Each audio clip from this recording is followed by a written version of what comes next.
Així, sota el títol Xarxes per a l'ocupació, enguany el projecte es desenvoluparà en diferents vessants.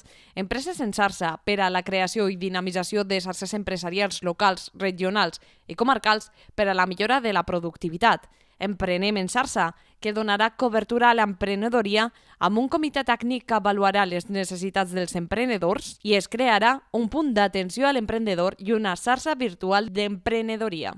D'altra banda, Ocupació en xarxa desenvoluparà plans d'ocupabilitat oferint una atenció personalitzada integral per a potenciar habilitats, actituds i coneixements necessaris per a aconseguir una ocupació.